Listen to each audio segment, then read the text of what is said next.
Students எல்லாருக்குமே ஒரு சிறப்பான ஒரு காலை வணக்கம். நாளை இதே டைமில் ரிசல்ட் வெளியாகக்கூடிய இன்னொரு நிலையில் நம்ம இன்னொரு அனௌன்ஸ்மெண்ட் பார்த்துடலாம். ஏன்னா நீங்கள் கொஞ்சம் பேனிக்காக இருப்பீங்க. அதனால் இன்றைக்கி எதுக்கு சும்மா வீடியோ போட்டுக்கிட்டு அப்படின்னு சொல்லிட்டு நம்ம இன்றைக்கி இலவச லேப்டாப் இலவச சைக்கிள் கொடுக்க போகிறது சம்மந்தமாக ஒரு அப்டேட்டை பார்த்துடலாம். பார்க்குறதுக்கு முன்னாடி 3 செட் மாணவர்களுக்கு அரசு மற்றும் அரசு உயர்நிலை பள்ளி மாணவர்களுக்கு மட்டுமே வழங்க நம்முடைய தமிழ்நாடு அரசு முடிவு செஞ்சிருக்கு.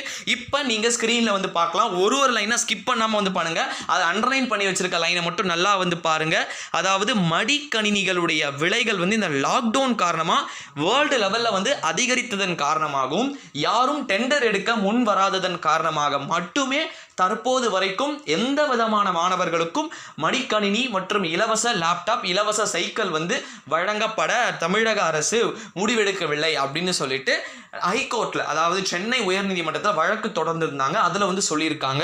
ஆனால் விரைவில், அதாவது ஆகஸ்ட் மாதம் சுதந்திர தினத்திற்கு முன்பாக தமிழக முதலமைச்சர் மேற்பார்வையில் அனைத்து விதமான மாணவர்களுக்குமே இலவச லேப்டாப்பை வழங்க நம்முடைய தமிழக அரசு பதில் மனு தாக்கல் சொல்லியிருக்காங்க. இப்போ நீங்கள் ஸ்க்ரீனில் தெளிவாக 1 by 1 எக்ஸ்பிளைன் பண்ணி பார்க்கலாம். இப்படி இருக்கக்கூடிய இந்த ஒரு சூழ்நிலையில் இதனால தான் சொல்கிறது, டெஃபினெட்லி கண்டிப்பாக உங்களுக்கு அந்த ஈஸியான மார்க் கிடைக்கிறதுக்கான வாய்ப்புகள் நிறையவே மார்க் இல்லை, உங்களுக்கு ஈஸியாக லேப்டாப் கிடைக்கிறதுக்கான வாய்ப்புகள் அப்படின்றது நிறையவே இருக்குது. அனைத்து விதமான 11 மற்றும் 10லேருந்து இப்போ 11th போயிருக்க ஸ்டூடெண்ட்ஸ், 11th 12th போயிருக்க ஸ்டூடெண்ட்ஸ், 12th முடிச்சுட்டு 2017 2018 ஸ்டூடெண்ட்ஸ் அப்படின்னு சொல்லிட்டு எல்லாருக்குமே 3 விதமான மாணவர்களுக்குமே இந்த இலவச லேப்டாப் அப்படின்ற திட்டம் கட்டாயமாக உறுதியாக வழங்கப்படும் அப்படின்ற ஒரு உத்தரவை நம்முடைய தமிழக அமைச்சரும் தமிழக பள்ளிக்கல்வித்துறையும் தெளிவுபடுத்தியிருக்காங்க.